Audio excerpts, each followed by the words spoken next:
Okay, I know what you're thinking. You spent all that time figuring out that graph. Now you sure would like to use it for something. Well, all right, let's go.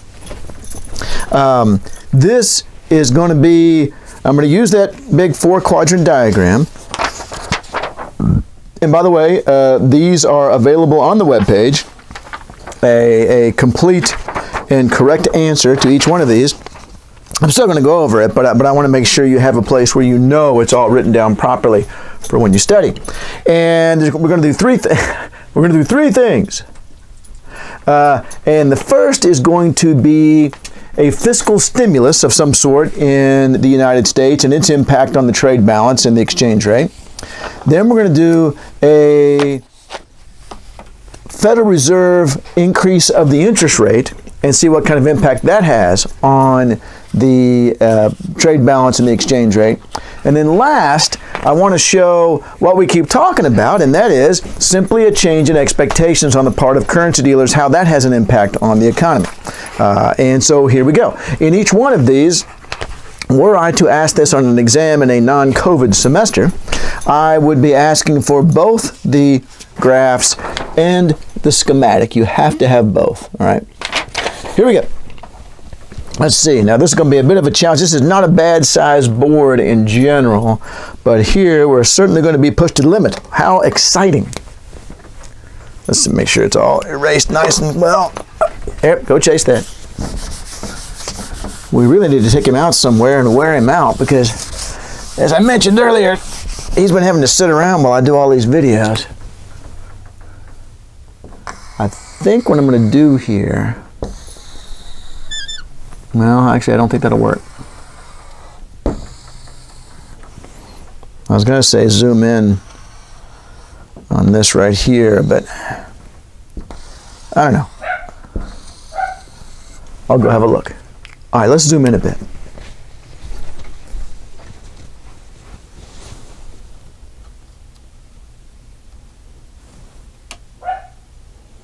Okay, we'll need the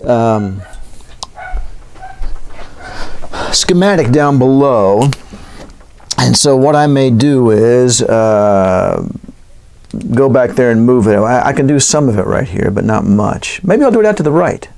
Let me do that. Okay, here we go. First thing you want to do, label everything. R, N, N. Sounded like a pirate there for a minute, didn't I? P-Y, P-Y, and. Okay, now, here I leave you with a choice. You can either write dollars per FX every time, which takes up a lot of space and gets messy, or you can put down the letter E, but you must define the letter E. You must say E equals, because this is something that always annoys me in exchange rate articles, is that they'll define it, E, I'm going to use E for the exchange rate, and then never define it again for the rest of the article. You're like, well, how did they, because there's no natural way to do it. You could do it dollars per FX, or you could do FX per dollar. There's no right way to do that. And so I'm going to make it as clear as I can to you by doing dollars per FX. Again, you may just use the letter E if you so desire, but please, or you will lose some points, somewhere on the page say E equals dollars per FX, right? Okay, what we're going to be doing here, this is going to be the effect of an increase in investment or a government fiscal stimulus, which could be increasing government spending or cutting taxes. And so we're going to end up shifting the demand curve up over here, all right? So let's go ahead and draw the initial equilibrium. And don't do stuff like this. Well, there's my Z curve. Well, good Lord. Now the only place you have for any action is right here. You might as well make the Z curve take up as much of that space as is reasonably possible. So let's see what we got here. There. Now there's some action on that Z curve.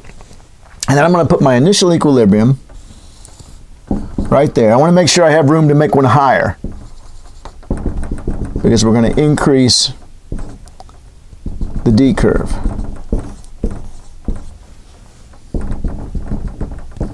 And now I need my MM curve.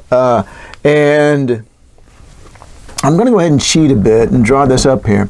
But don't make what happens next on the flat portion.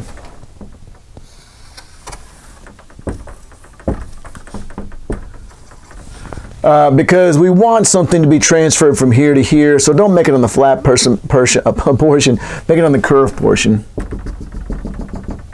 R sub 0. In the book it has R sub US, N sub US, PY sub US to make sure that it's clear that we're doing this from the US perspective. You don't have to, because I'm only ever going to do it from the US perspective. R sub 0.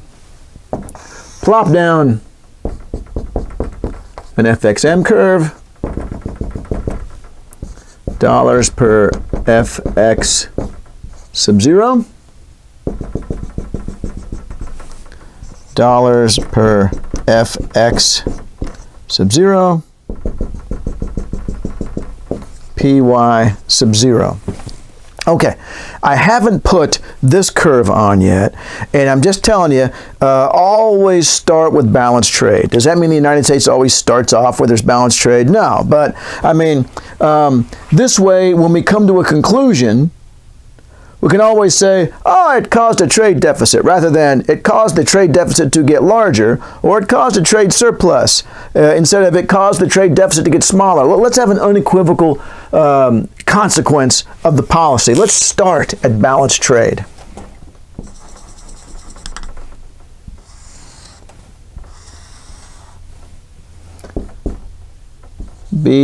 BTFX. Okay. So there's all our initial points. Now, we're going to have an increase in, say, investment or government spending or a cut in taxes, whatever, that's going to shift the demand curve up. So let's see here. D prime. N sub 1. PY sub 1. Okay? So that's where we are so far. Then trace the N up. Oh, I never did label that one sub 0. Let me fix that. N sub 1. R sub 1. Okay, so what's going on so far? Well, so far, and I do want you to do this if this were an exam situation where you had to draw this for the test. Do a little arrow right there to show that we were here, we went to there. And you'll see why, especially in the next two, because in the next two they're going to be a little bit more complicated, that it's going to be nice to point this out, because there's going to be secondary shifts on the next two examples.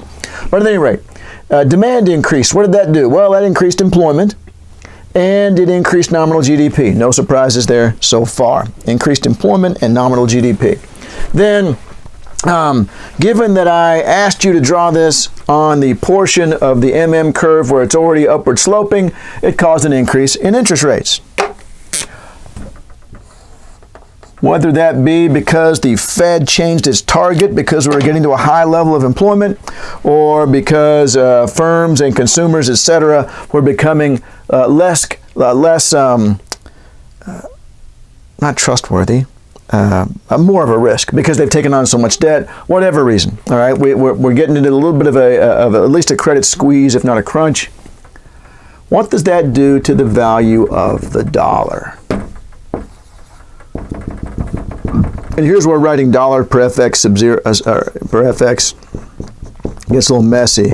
I have to shift it out a little bit further to the left than one would normally. It's not too bad on this one. The dollar appreciated. Interest rates went up, which made American financial assets, at least the ones that are interest-bearing, more attractive, and so there was a net capital flow into the United States, which caused a dollar appreciation. Okay, here we go. What did that do to the trade balance? Again, I have a schematic to write out still as well. This stuff down the bottom there, but let me finish off the drawing real quick.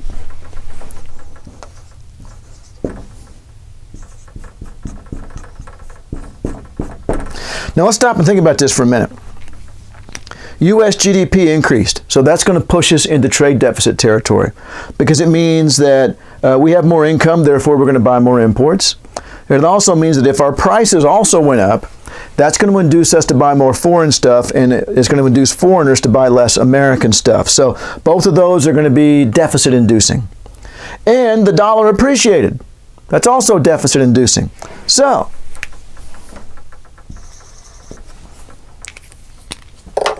we've got the dollar appreciation here. Then the movement to this point over here where it creates a trade deficit. So what is likely to happen if the U.S. undergoes an expansionary period in the economy? Generally speaking, it tends to cause a trade deficit, which is absolutely right. That is what tends to happen.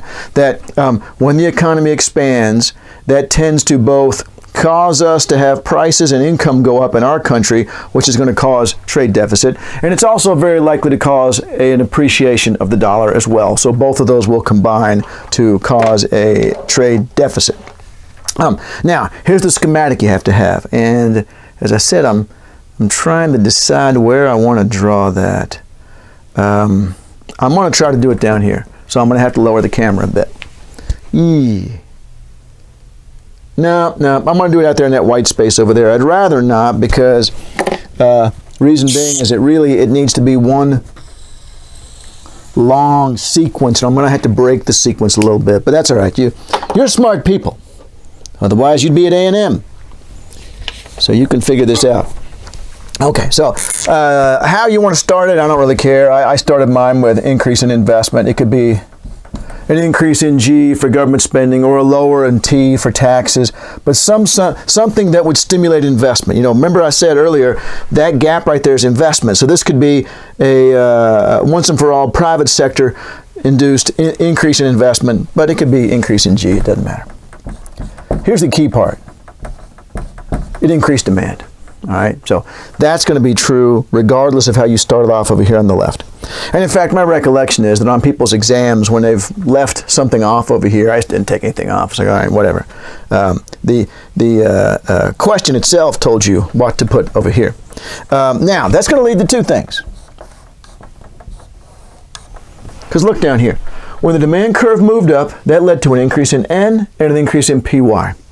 I am in the habit of putting the PY on top. There is no reason you have to do that.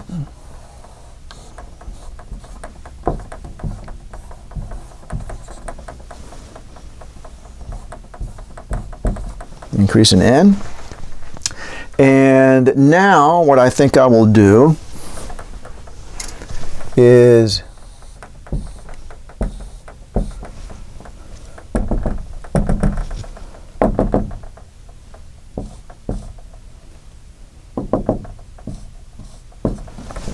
does that kind of make sense there? Yeah, that looks okay. Okay, so that one's coming out and it's continuing right here. Notice that the increase in N increased the interest rate.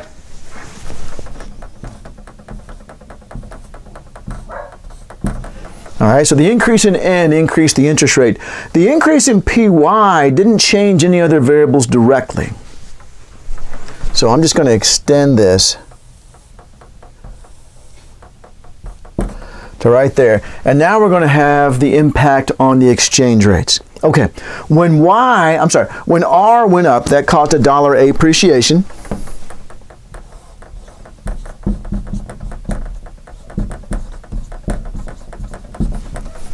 So the actual exchange rate appreciated. The actual, I shouldn't say exchange rate appreciated, that's not clear. The actual price of the dollar went up. The dollars became more expensive because you were having to give up more and more FX to get a single dollar. However, the balanced trade exchange rate also changed. Remember, this was the last thing I was talking about in the previous video. The balanced trade exchange rate also moved. And this is not part of the answer, but I want to show it to you. Previously, when we started the whole thing off, let's see, I'm going to use a different color, orange. This is not, you don't have to do this yourself, but I want you to see where this is happening. At PY sub 0, this was the balanced trade exchange rate. That was the exchange rate that would give you balanced trade, and we were already there. But at PY sub 1, that's the balanced trade exchange rate. If we're going to stay at balanced trade at a higher level of nominal GDP, the dollar needs to depreciate, all right? Because then that would offset the fact, that's exactly the example I gave you at the end of the last video. When this goes up, that's going to lower exports and increase imports. So how do you offset that? Depreciate the dollar. But that's not a process that automatically happens. Rather, this is simply a set of reference points. So what we're pointing out over here is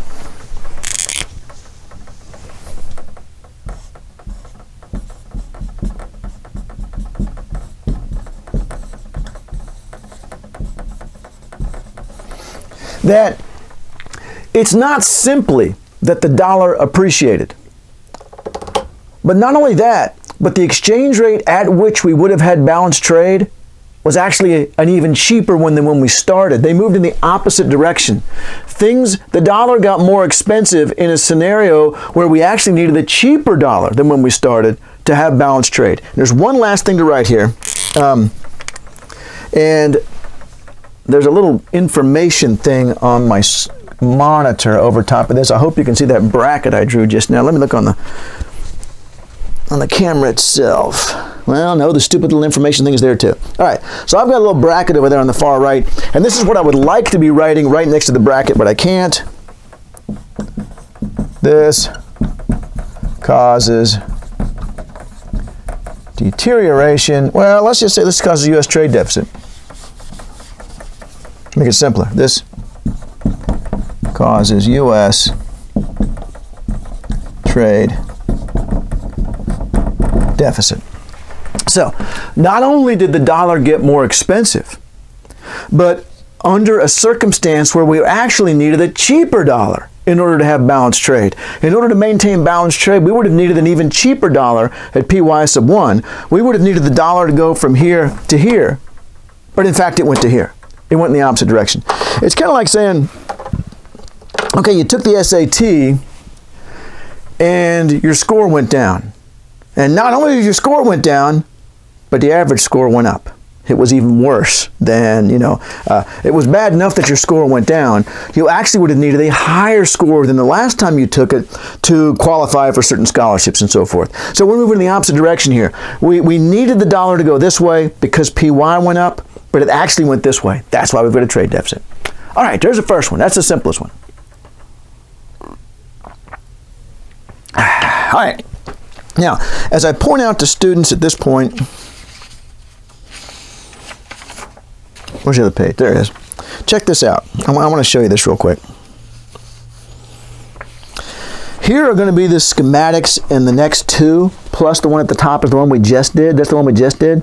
Notice the part from the change in D going to PY and N, change in D going to PY and N, change in D going to PY and N. The arrows aren't always in the same direction.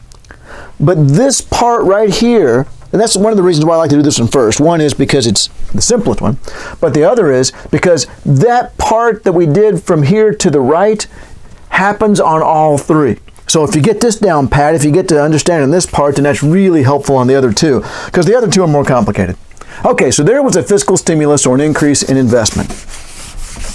Man, I enjoy doing this. But I got to tell you this, though. After you get done showing all this, you're kind of drained because I find that I'm at a very high, especially in class, where I know I have X amount of time to get all this done, a very high level of stress, making sure that everyone picked up on it, that I got it done, that I didn't leave something out, but it's still really fun. All right, next one's going to be the Fed's going to decide to change interest rates, okay? And there's going to be initial effects and then secondary effects. And this is also something I got from that other set of graphs that I told you. I really liked the basic setup, that Dornbush guy. I didn't like the assumptions that were being made, but I liked the idea. And one of the things that he was showing in that graph was, in that model was, that we can expect the financial sector to react more quickly than the rest of the economy. The financial sector is going to adjust like that, and then everything else is going to take a while to adjust after that. So we're going to pick up on a little bit of that in these next two examples.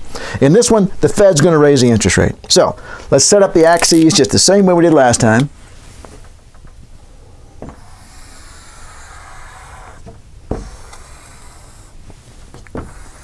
I'll also have to show you, I can never remember which one it's on. But anyway, I'll show you.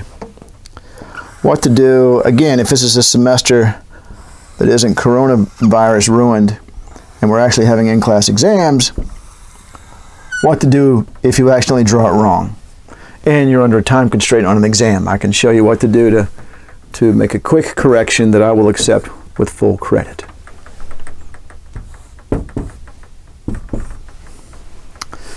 Dollars per FX, dollars per FX, PY, PY. Okay. Bear in mind when we draw the one on the bottom right that the demand curve is eventually going to shift down. Okay, so remember that. The demand curve is going to shift down. So don't draw your demand curve way down here at the bottom. So let's see, we got your Z curve, which represents firms' desire to employ workers as a function of their expected sales. I've got the D curve, and I'm going to try to put it way out to the right there, so I've got plenty of room to drop it.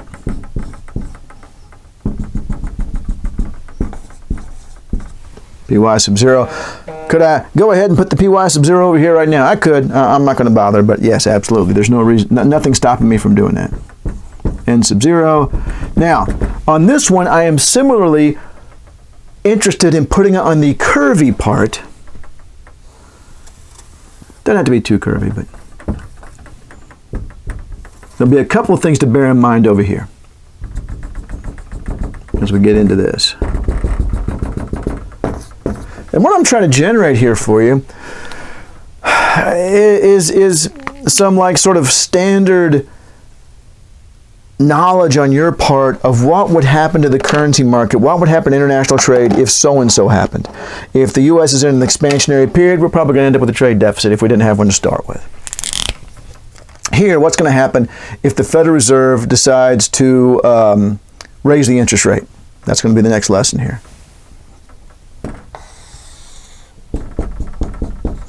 There's that curve that shows how the dollar moves if the U.S. interest rate moves. Of course, if the U.S. interest rate goes up, the dollar's going to appreciate, which means I just kind of screwed myself a little bit. I probably should have drawn FXM a little bit further over here because I'm going to be operating in this space over here because the interest rate's going to go up. But anyway, I'll figure it out. Maybe I'll use that technique I was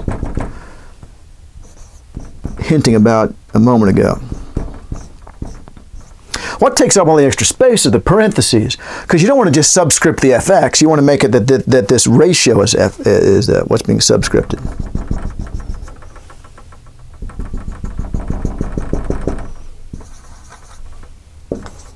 PY sub 0 and dollars per FX. Oops. Right after I said what you don't want to do, I went ahead and did it. Just subscripted the FX. Okay. All right, there's our initial conditions. Now, the Fed is going to increase interest rates for whatever reason. They're going to change their target. And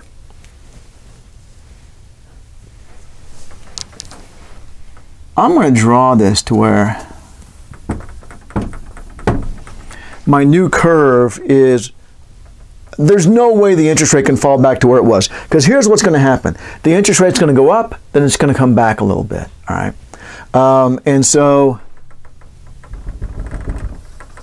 And what you don't want, it would be unrealistic for the drifting back part to be below the original one. I'll talk about that more in a moment. Let me jot myself down a couple of notes. Let's see. And there was something else, as I was drawing all that, I thought to myself, I want to bring that up again too. I don't remember. I'll jot it down when it comes to me here in a minute. So the Fed set a new interest rate target. And now, the third interest rate is going to be in between, and the third exchange rate is going to be in between. So I'm going to do myself a favor here. One. I'm not sort of, since I have it in green, it kind of helps us indicate that it belongs to this dashed line here, or so I hope it does. Then, oh, I never drew this one, did I? Sorry. Hey, maybe you're onto something there, John, actually.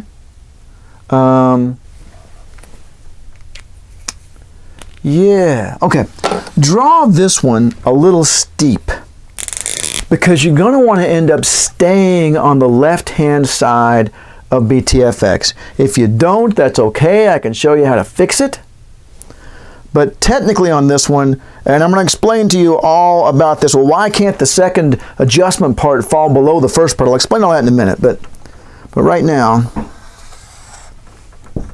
BTFX, giving myself plenty of room on the left-hand side of BTFX. If I drew it real flat, there's not a lot of room over there. But if I draw it steep, there's plenty of room. And again, I'll show you what to do if you accidentally draw it flat. All right, so let's see. So what's happened so far? Remember, I want those little arrows on here. Only this time I want you to do this. 1. 1. And 1. Because there's going to be a secondary movement. All right, so what has happened so far is that the Fed increased the target rate of interest, which raised the interest rate. That then caused a dollar appreciation, and then that caused a U.S. trade deficit. Now notice that the balanced trade exchange rate hasn't moved because we're still at PY sub 0. So the balanced trade exchange rate is still dollars per FX sub 0. But the actual dollar is more expensive than that, so that's going to cause a trade deficit. I've got my same problem with trying to fill in the diagram over here on the, or the schematic over here on the right, but I'm going to have to do it. Let me erase those labels and shift them in a little closer.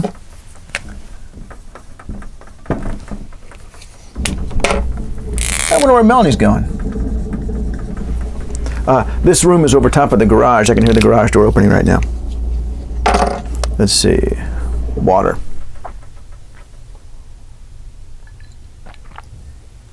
All right. Yeah. Let's block this off right here. Oh, that's a terrible pen. Let me drop that into my terrible pen slot. Yep. That is certainly a better pen. I would not want to call it a good pen, but it's better. All right, here's what we've got so far for the schematic, and you have to have the schematic. Again, all of this is available on the web page, this whole thing right here, but we're about to draw that schematic down there. Okay, we had an increase in MM. How high up can I go? Right there. Which led to, and I'm going to try to maybe put in some short arrows here. Maybe she was just doing something in the garage, who knows. Or did she text me? John, I'm leaving forever. Nope. Let's see here. That caused an increase in the interest rate. That then caused two things. Now, one of them is obvious on the graph. All right, so we have, with this shifted up, increase the interest rate. That's what we've got so far. The increase in the interest rate is going to cause an appreciation of the dollar.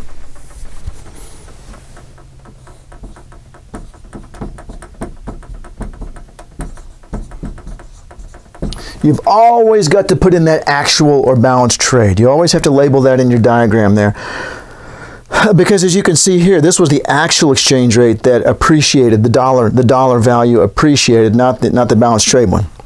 So always be sure you indicate that. And then that's going to cause a U.S. trade deficit. U.S. trade deficit. All right. Now, did that fit? That did fit. Okay. All right. So this isn't too bad so far. I got lucky here. Let's see.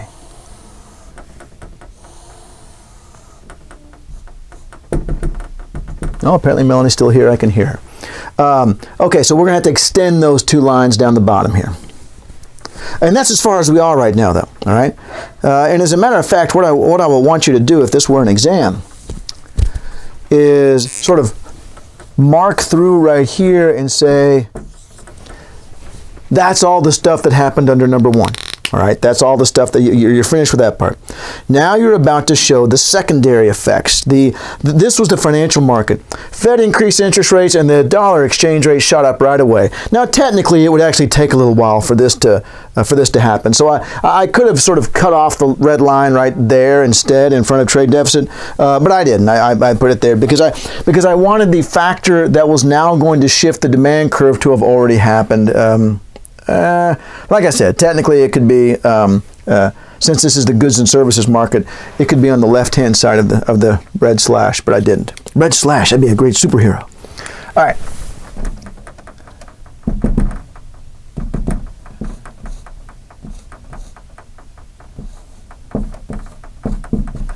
Now, the bottom line up there at the top is leading to eventually a fall in investment. Why? Because interest rates went up, right? Interest rates went up, so firms are investing less.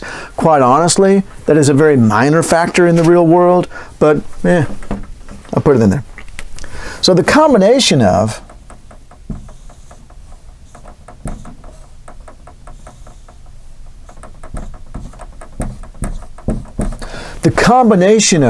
the U.S. trade deficit and the falling investment is a damper on demand. The Fed raises interest rates, it's going to reduce domestic spending. That was their goal. I summarized that with investment.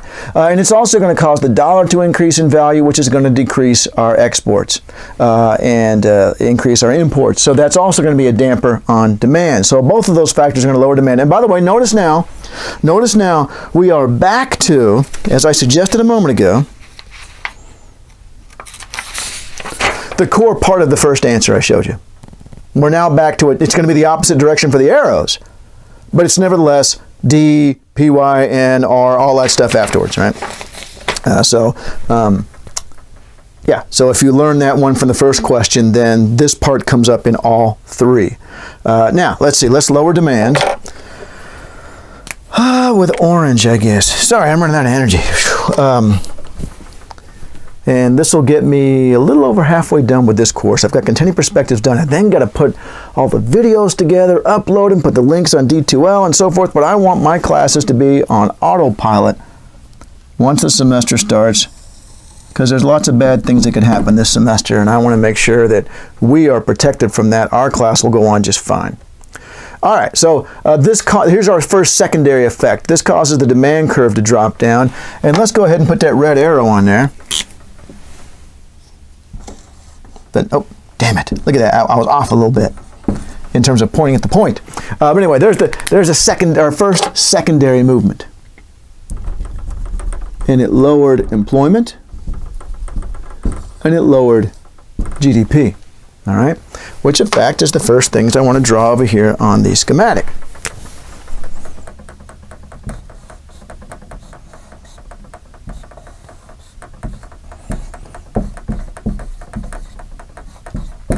Ta-da! It lowered employment and lowered GDP. Now, let's trace this up here. And I now have a lower interest rate.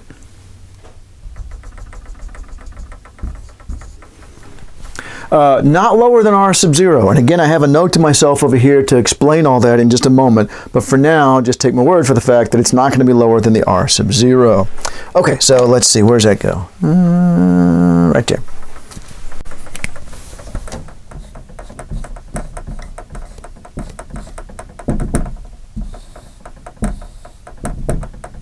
So I'm going to run out of space again. It's largely fitting on the screen. I see I've got the 3 dots again, and I'm going to pick up again down here. Okay. So a fall in the interest rate.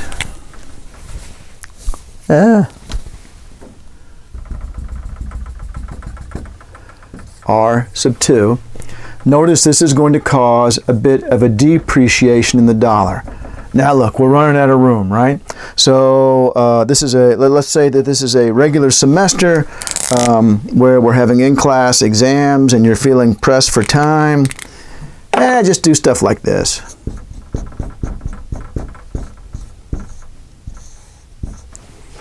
you didn't have space to draw it in there. That's fine. I mean, I'm very forgiving as far as the label's right. I just couldn't put it there. There wasn't room. So, yeah, that's fine. No problem. Let's see. Let's do our secondary effect over here. And secondary there. And now down here, I'm going to drop this down. Dollars per FX. Oops. Instead of writing a bracket, I started to draw, or parentheses, I started to draw a massive 2. All right. Aha! Okay, I've got a problem. All right. I've got a problem because it still has to be a trade deficit. And look what happened. Where I drew my dollars per FX and my PY, I'm back on the line. So this is what you do.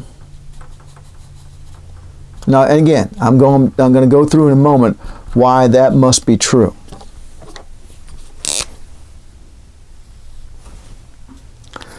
Okay, so you can see you're going to the wrong spot. Whoops. Make you a quick turn, all right? Go up like that. And that's, again, it's perfectly fine. I can see what you're doing. There's PY sub 2 right there. So we're now at this point.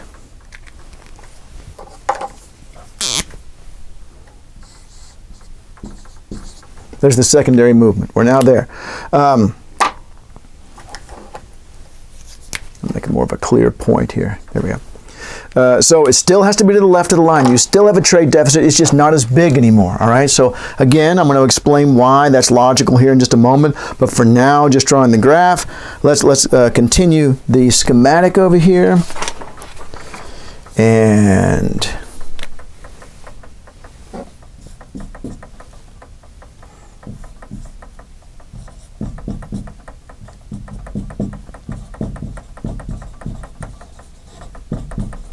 balance trade. I'll explain this just a second. Actual and reduces U.S. trade deficit. Okay, so here's what happened last. The last thing that happened was when PY fell right here, that meant we were at a more expensive dollar for the balanced trade exchange rate. Because if U.S. GDP contracts, that's going to tend to cause us a trade surplus. We're going to have less money to buy foreign stuff, and our own prices will have fallen. So those two things would tend to cause us a trade surplus. So how would a trade surplus be offset?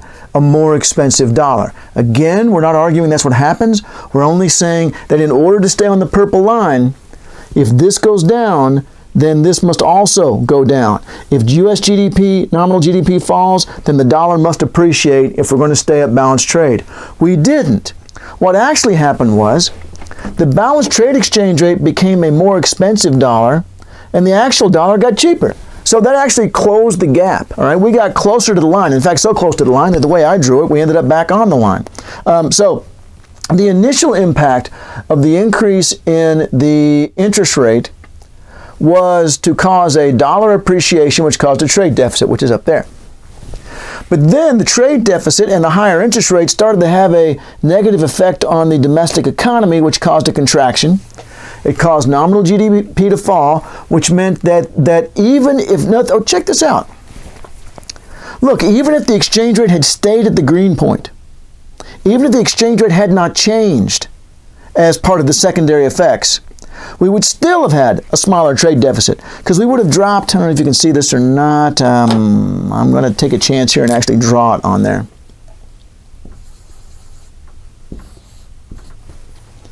This is alternate universe. All right, there's an alternate universe example. That even if the dollar had not depreciated, moved to the right from green to orange, thereby decreasing the size of the trade deficit, even if that hadn't happened, it still would have gotten smaller. Because even at the green strong dollar, the strong dollar that resulted from the rise in the interest rate that pushed us from the purple to the green, even at the strong dollar, we had less money. PY fell. And so we had less money for imports. Our prices fell, making our exports more attractive and imports less attractive to those of us at home. So it would have shrunk anyway. But not only did the trade deficit shrink because of the decline in nominal GDP, the dollar also depreciated. Both things happened. Right? The dollar also depreciated. So we didn't end up at the blue point. We actually ended up at the orange point. And other than explaining this to you about why can't it adjust all the way to below the original interest rate, I think that's it. So let me go through it one more time. Fed targets a higher U.S. interest rate. So we go from R sub 0 to R sub 1. That causes the dollar to appreciate. We go from R sub 0 to R sub 1, meaning we go from dollars per FX sub 0 to dollars per FX sub 1, and that's a stronger dollar. Going to the left is a stronger dollar because it means there's fewer dollars you need to buy a unit of foreign currency. That then caused us, since we assumed we were starting at balanced trade here at this purple point, that caused a trade deficit. We shifted way over here to the left at this new stronger dollar. If we were originally at a trade balance and we have a much stronger dollar, well, then there's going to be a trade deficit now. And that's what we got. Wham! That was, I do have one more thing to write here. Over top of all the other things, that's the second set of events. Those are the secondary events. So that finishes the first events. The first events got us to the green stuff I've drawn on here, all right, the green stuff. Then, however, after a while, the trade deficit and the falling investment in consumer spending and so forth from the rise in interest rates has a depressive effect on demand in the U.S. economy. So the demand curve shifts down. That's going to mean that employment's going to fall, and let's just follow that route actually, let's follow this one first. That's going to mean that nominal GDP is going to fall, which would bring us to the blue point. It would shrink the trade deficit because it moved the balanced trade exchange rate. All right, it moved the balanced trade exchange rate. In fact, look, the only thing that follows off of this is just a change in the balanced trade exchange rate, which is always going to be the case. Now, at the same time, what have you got, buddy? That looks like a tasty piece of paper. At the same time, we've got the decline in employment. And the decline in employment causes a decline in the interest rate because we've got, fewer demands for cash and so forth. And then the decline in the interest rate means we go from the purple exchange rate to the green over to the orange. It drifts back a little bit. Again, I haven't forgotten. I'm going to tell you why it doesn't drift back all the way to the original one. And then finally down here, not only are we better off in terms of the trade deficit from going from green to blue, but we actually go to orange because the exchange rate also the dollar also depreciates. And that's it. That's it for that one. Now, and I think in some respects that's the most complicated one. Then the next one's similar.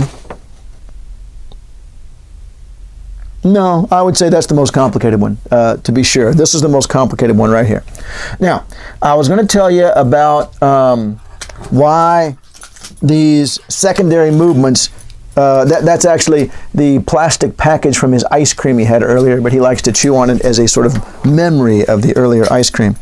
I'm assuming that, of course, we haven't actually spoken to him about it. Now, it's like this, okay? I'm going to explain this a couple ways. Why is it that the secondary effects don't swamp the original effects? Think about this. And I'm going to try to leave everything up there still.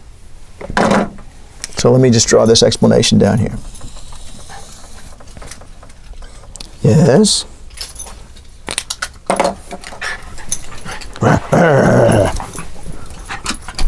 Come here. Oh, stay. I was going to pick him up and he's running away. All right. Get back to work, John.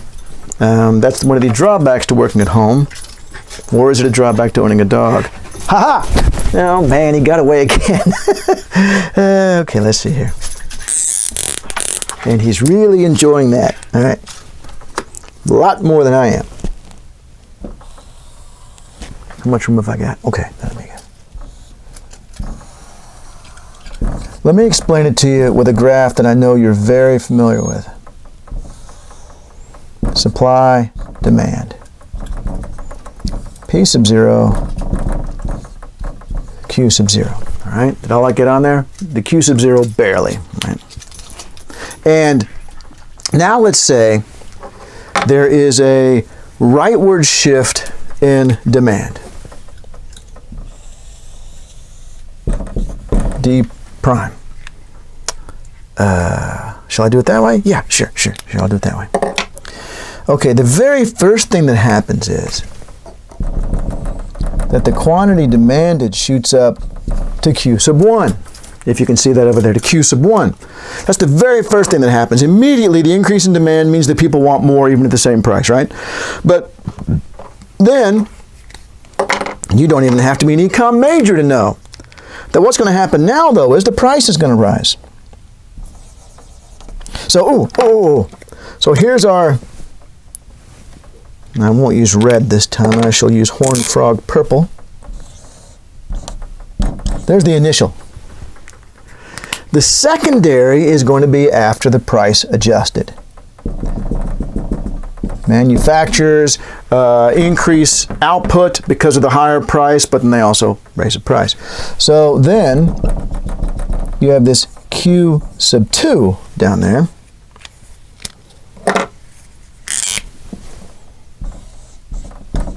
That is the secondary movement.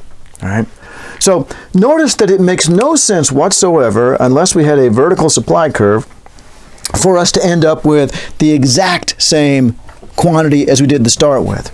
That, in fact, the whole reason for the P sub 0 to P sub 1 is the fact that we're going to have a higher quantity demanded. So we're not going to swamp that. If the quantity demanded is going to drop back to where, again, unless we have some really weird circumstances, a vertical supply curve or a negatively sloping supply curve, which I'm not sure how you would justify that, then yes, there's going to be a secondary impact, but it's never going to pull you back all the way to Q sub 0. So what's happening over here is this, that the simplest way to think about it is this. What is the key to the secondary impacts here? What is the thing that starts all the secondary impacts? It's this demand curve. When this demand curve drops down, that triggers all the number 2 stuff. All the secondary events is from the demand curve dropping down.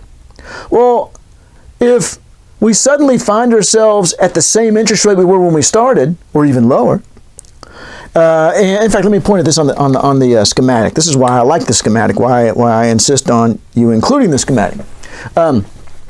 So let's say that the fall in demand curve causes the interest rate to go back where it started. Well, then the demand curve doesn't fall. If the interest rate goes back to where it started, then we don't have the things that caused the demand curve shift that set off all the secondary effects. If the demand, and then we'd have to say, oh, whoops, all those things didn't happen now, and put it right back where it started. All right. That if the fall in the demand curve were sufficient to pull the interest rate all the way down to where it started and bring us right back to balanced trade, then this doesn't happen, and this doesn't happen. And let me write something on here that is not part of the answer, but this and this is what causes that. So we don't have the downward shift in the demand curve if the downward shift in the demand curve is sufficient to wipe out the original rise in the interest rate, because then all the other things don't happen. Right? So it's illogical. So the adjustment isn't going to totally destroy the fall in investment. Investment will recover some. We don't specifically model that in this analysis here, but we don't get rid of it completely, nor do we get rid of that completely. We've still got the trade deficit, it's just not as big now. All right, so when the demand curve shifts down, and in fact that's what you see here. We were at the green point, we're now at the orange point. So this fall down here leads to a smaller trade deficit, but still a trade deficit because it's a trade deficit that caused it to fall in the first place. And so I hope that makes some sense there. All right, one last version of this, and then we're done with this particular diagram. And this is something that, again, was triggered by that Dornbush model that I keep showing you. He had an example, and I think this is totally appropriate. What happens if there is no change in government policy or consumer spending or firms' investment spending? What if, for whatever reason, currency dealers simply change their mind about what they think the value of a currency is going to be? Which obviously happens every single day. That they believe, for whatever reason, that the way that the Federal Reserve Chair sneezed just now means that we're going to raise interest rates. All right, so what happens when we just have a change in expectations? What does that do to the rest of the economy? Well, he does that too, and I thought, cool. Because I think that's a big factor, as we've been saying so far since like the very first lecture, is that this analysis here is going to focus on the role of financial capital flows and the forecasts and expectations of those who are undertaking those financial capital flows. So it seems totally appropriate to ask ourselves, what happens when the expectations change? Does it have an impact on the real economy? Or is that just something they all, talk about around the bar after work? Unfortunately, what I didn't like about his analysis was he assumed that everyone's expectations were that the country would eventually go to balanced trade. In other words, he assumed that agents' expectations were consistent with what he thought was true. They couldn't be anything varying from what the model was going to predict in the first place. Maybe that's the best way to word it. The expectations could not vary from whatever the model was going to predict in the first place. Okay, we're going to have an increase in the demand curve on this one. Oh, whoops, I almost labeled that D. So let's start with the lower one. I'm sorry, I'm not putting much curve on those, but anyway, there should be some positive slope. But as it turns out, it doesn't make much difference. It's not supposed to be horizontal, but it isn't, but strikes me as it's awfully close. Oh, that's the other thing I want to tell you. Remember I said a minute ago I couldn't remember what it was. Yeah. Okay, glad I remembered that. All right. So there's, our equilibrium, employment, and GDP. All right, now, over here, we're going to shift the whole FXM curve out to the right, so remember that. So don't draw your first one over here.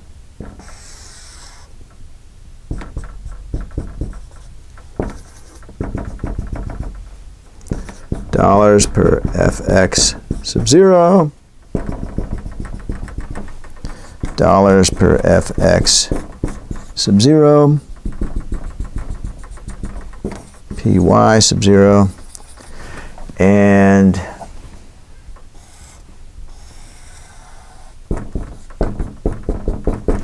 okay, I think I got my initial conditions. Yeah, that looks right. Okay. Now, let's have dealers, for whatever reason, believe the dollar is going to depreciate. Again, the way the Fed chair sneezed or something like that, they're thinking, whoa, that's a signal right there. I'll bet that the U.S. is going to cut interest rates later, and that will cause the dollar to depreciate. So I'm selling now. I'm not waiting for it to depreciate. I'm selling now.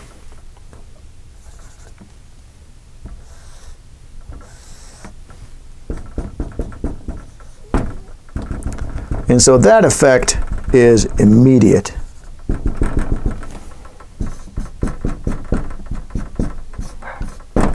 And that's a big depreciation in the dollar. Going to be a big trade surplus right there. Let's see. Let me write that over here. Yeah. Oh, yeah. Put my black line over here again to split that out there. And let's use what color? Blue. So,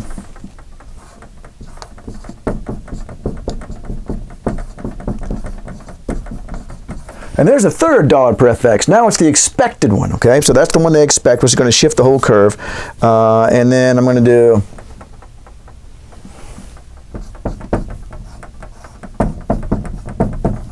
I've just got FXM moving up, all right, or to the right, which is the same thing on a positive slope line, which is then going to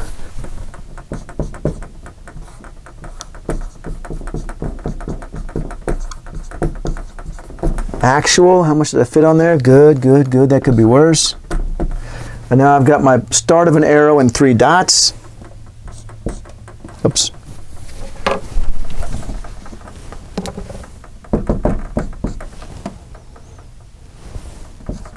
U.S.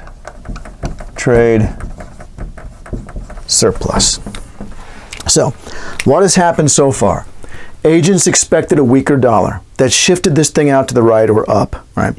Which caused a cheaper dollar, which caused that to happen. The actual exchange rate did depreciate, which then led to big U.S. trade surplus. We're on the right-hand side of the curve. That's a trade surplus. I want to do this.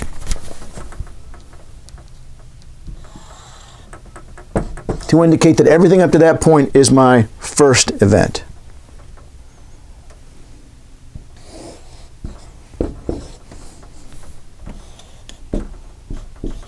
All right, there's the first thing that happens. Now, we've got a trade surplus, right? So, presumably that is an expansionary effect on the economy, so we're going to shift the demand curve up. Quite similar to what we did last time, except in the opposite direction. So let's see what I want to do next. Well, let me go ahead and jot this down over here.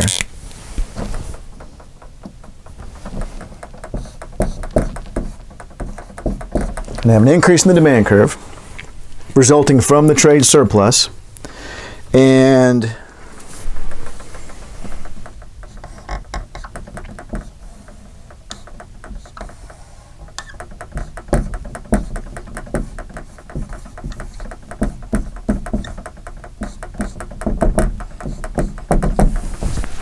increase in PY and an increase in N that's then going to lead to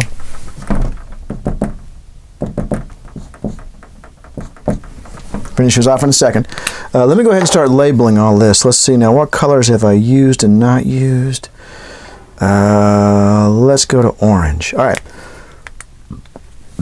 So the demand curve shifts up.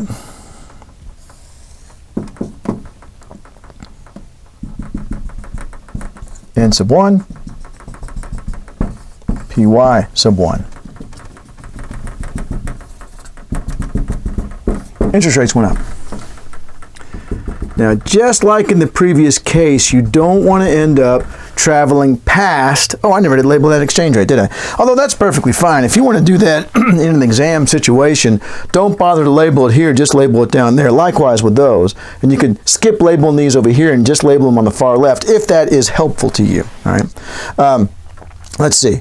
So I'll do the same thing again here. Dollars per FX sub 2. All right. So the and let's go ahead and finish that over here on the schematic. Led to, oh yeah, that's right. Led to an increase in U.S. interest rates.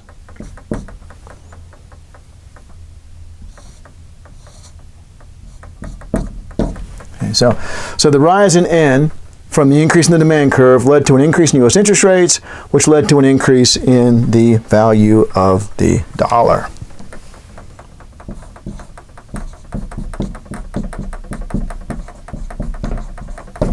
All right, so the dollar appreciated. Then the actual dollar. Then let's see, let's pull across the dashed line here. And again, I'm going to have a problem because it's supposed to stay on the right-hand side. So I'm just going to do that.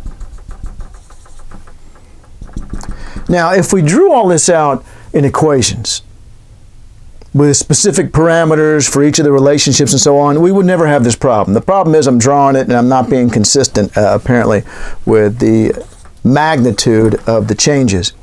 But again, if we had drawn it out with a series of equations, then we would not be having this problem. There's 2. There's 2. There's 2. So there's all the secondary effects. Let me finish off the schematic.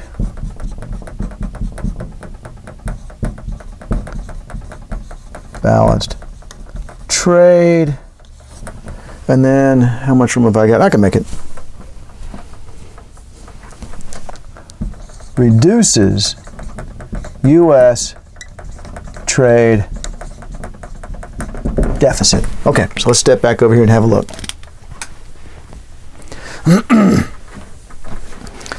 All right, so the first sequence of events was that we had the shift up in here where agents expected a weaker dollar, so they dumped the dollar, all right? And that caused the dollar to fall from the purple vertical line to the green vertical line, which caused a big trade surplus. We started at balanced trades, caused a trade surplus, weaker dollar. Then, however, okay, and that brings us right through that line to there. Then, however, the trade surplus is going to cause the demand curve to shift up. Now, I've clearly shifted it up too far relative to the size of the trade surplus because it should not, the trade surplus cannot cause a trade deficit, which is what I did. I ended up really with someone that would be above the line now. So I know I was implying that, or no, I wasn't implying it, I was saying that if we did all this with equations, then we would not have to worry about this problem that I'm having. It's because it wouldn't have shifted the demand curve up as much. It would have known, given the parameters, that that's not as high up as it would go. But we can always do our straight lines like this. So the increase in the demand curve caused an increase in employment, which caused an increase in the interest rate, which caused the dollar to appreciate now. But not so much that it wiped out the trade surplus. Why? Because then we don't have the upward shift anymore. We wouldn't need to be doing all this other stuff if it actually wiped it out. And it won't, logically. It won't do that. It just means it's not going to be as big as it was going to be. Just as I showed you with the change in quantity demand on that supply and demand diagram a minute ago. Okay, so the change in quantity demand isn't as big as it was going to be because the price also went up. But it's still bigger, all right? So we've got the dollar appreciating, and that's going to close the trade deficit. And at the same time, we're richer, which means we're going to spend more on imports, and if price went up, we're going to be able to sell fewer exports, and we're going to buy more imports. So both the dollar appreciation from here to here and the expansion of the U.S. economy from here to here both work against the trade surplus. They're going to shrink it. It's not going to go away, because if it went away, we wouldn't be shifting this up anymore. And that's it. Now, the last thing I wanted to remember to tell you here before I close off this section was about this curve right here.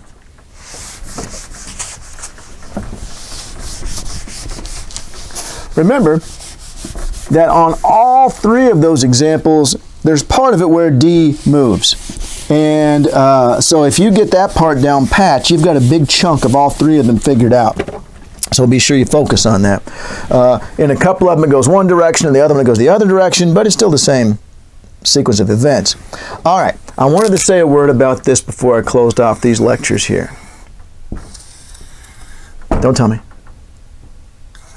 Dollars per FX, PY. And I want to talk about the difference between, let's start here.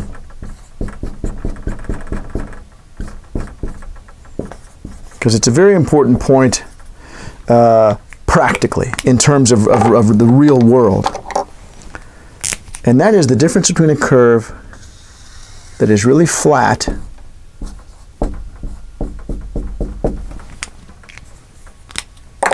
and one that is really steep.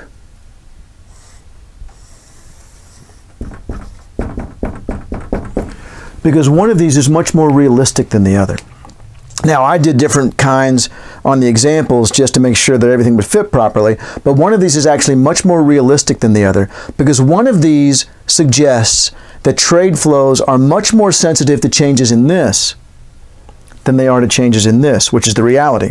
In reality, trade flows are much more sensitive to changes in GDP than they are to changes in prices. Including this price right here. But anyway, we got to mix together here. But especially the exchange rate. It is a very common result Dr. Sawyer has done a lot of this research, that when you estimate import demand functions, import demand tends to be price inelastic, which means that if prices go up by 2%, people cut back on how much they want to buy, but by less than 2%. Whereas trade flows tend to be very income elastic.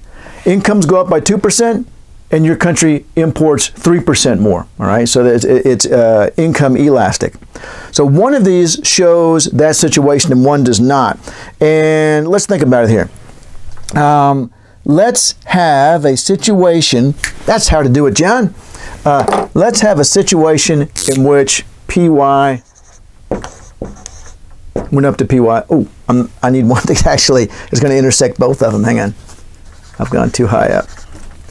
Let me cheat and start here. PY sub 1. Okay.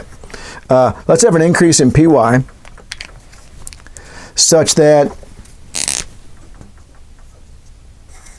we're going to end up with an increase in imports and a fall in exports. Why? Because if we have more income, we buy more imports.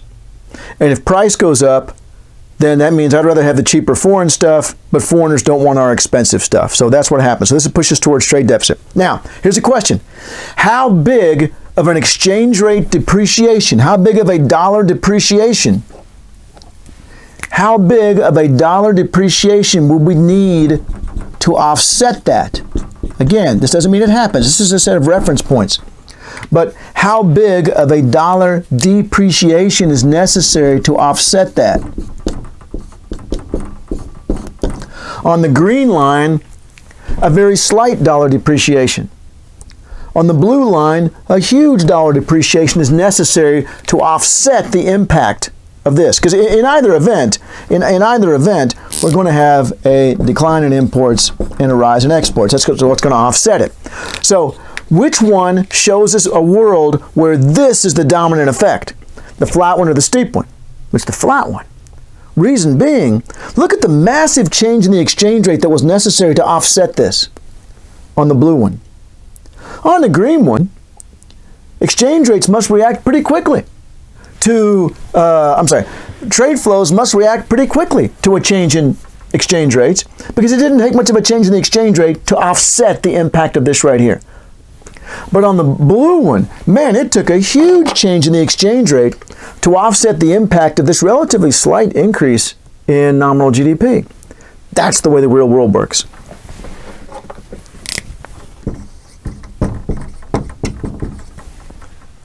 In the real world, BTFX is pretty flat.